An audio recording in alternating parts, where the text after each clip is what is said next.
you're dark skinned, you gotta chill with the transphobia. Because you're first in line. Big women.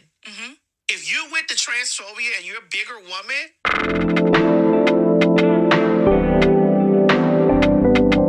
you're also going to be subject to it. You gotta stop. You gotta chill. It's going to hurt all of us. It's going to swing on your ass too. And I'm a big bitch too. That's why I was like, I have been called a man many times. Yes, many times. Before this too, I've been called. I've been accused. It's all of that. That's why I said all of our oppression is tied together. It's all tied together. So it's very upsetting to me when women of color are TERFs too. So T.S. Madison said that as dark-skinned Black women, we should be careful with transphobia because we are first in line when it comes to transphobia. And a lot of Black women are upset, so let's talk about it. I understand why when you initially hear that statement, you could be offended because it sounds like you're being compared to a man, but that is not what she was saying at all. When it comes to transgender people being attacked, guess who has the highest rates of violence? Guess who is attacked the most? Guess who is unalived the most? Black, dark-skinned, transgender people, whether male to female or female to male, they have the highest rates. To put it in perspective, let's say you're walking down the street and there's a transphobic person who just happens to want to attack somebody that day. And they see you, a biological, dark-skinned Black woman who may or may not look masculine, because there are some Black women who are called masculine. That's not up for debate. And it's not necessarily a bad thing either, because a lot of people teeter on the line of being very feminine or very masculine because we're just human beings. So let's say they see you and they assume you're transgender. You think they're going to check your pants to make sure that you're actually a biological woman, or are they just going to attack you because that was their goal and they saw you as masculine and they attacked you? The colorism comes into play because we know that dark-skinned women are called masculine a lot.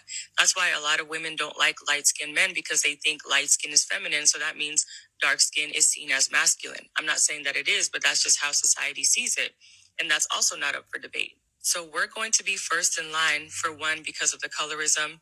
And for two, a lot of Black women are just called masculine all the time. And you guys can see in the comments of these videos, there are Black dark-skinned women saying that, yeah, I've been called a man all of my life growing up, and they are biological women. So I don't know why we're trying to act like she was calling you guys men or she was being offensive. She wasn't at all. She's just saying that sometimes dark-skinned Black women are mistaken for being trans. Or I also went to search for any transgender women that have been attacked in 2025, and there have been several.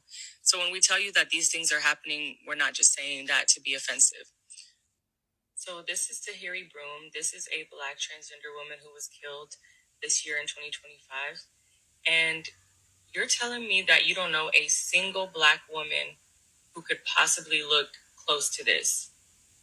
So you think that a transgender or a transphobic person is going to confirm whether or not this person is actually a biological woman or not if they wanted to attack her?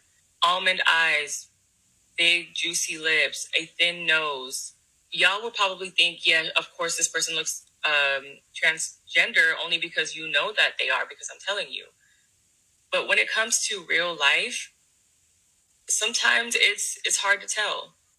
This is another transgender woman who was attacked in Houston. Her name is Rue. She was stabbed 3 times in Houston on the metro. Are you telling me you don't know a single Black woman who could... I feel like your environment plays a factor. I may not know them personally, but I've seen them probably on social media mostly. So it's platforms like that gives an educative side to those of us who don't know. And I think sometimes people suffer from ignorance more than anything else. And because of that, we tend to have these problems. So I'm gonna put other women as well to have a platform to add a voice to what we are speaking about today. I don't really have much to add, mainly because of my limited understanding. But I'm sharing this today so that you guys can learn with me. So we can understand and be better people in our society. I try to find opposing views, but it's much easier when it's good to hear from others who know better than you, because you can't know everything in life. And I'm not going to research it, because even in the limited research that I would make, it will not compare to people who understand and put the information there and have done it. So rather amplify their voices so that they are heard and that we can learn. Get it? Then, as always, you can add your comments. Thank you so much for watching, and I'll see you in the next one. A lot of dark-skinned cis women are not happy about this video. I've been seeing a lot of responses along the lines of, well, I've never been called a man, I've never had my femininity questioned, and you're just projecting what you feel about dark-skinned women. And what I'm getting from this discourse is that a lot of cisgendered women don't understand how trans-based hate crimes work, and I think more importantly, how it has anything to do with them. So let's break it down. Getting harassed or attacked or worse because somebody perceives you to be trans and wants to hurt you because of that is not something that your vagina is going to save you from. Now, walk with me. T.S. Madison was never saying that dark-skinned women are masculine. She was explaining that because of the already colorist perception of us, which isn't up for debate, that transphobia and colorism are actually quite intersectional. In other words, you do not necessarily have to be trans to experience blatant transphobia.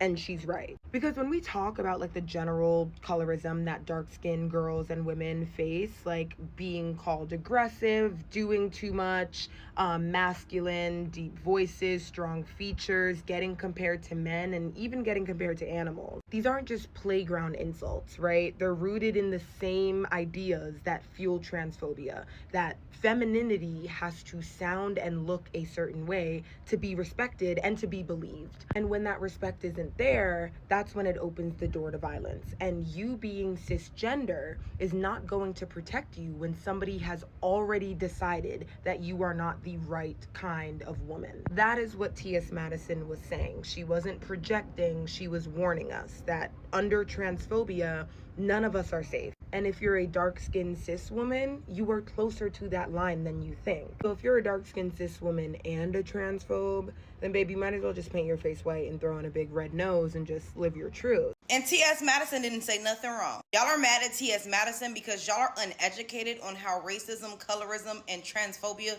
intersect. In the United States of America, we have gendered racism. Please look this up. Which means racism towards black people is the hyper masculinization of black people, both black women and black men, and non-binary people. Racism for Asian people is typically the hyper feminization of Asian people. Colorism includes the hyper masculinization of people with darker skin tones. And transgender women experience transphobia because they are being masculinized for being assigned male at birth. Those masculinizations intersect. Black women are more likely to be viewed as masculine. The darker you are, the more likely you are to be viewed as masculine and associated with transgender women. Which is literally why a dark-skinned black woman in Indiana was unalived by a white man because he perceived her as transgender.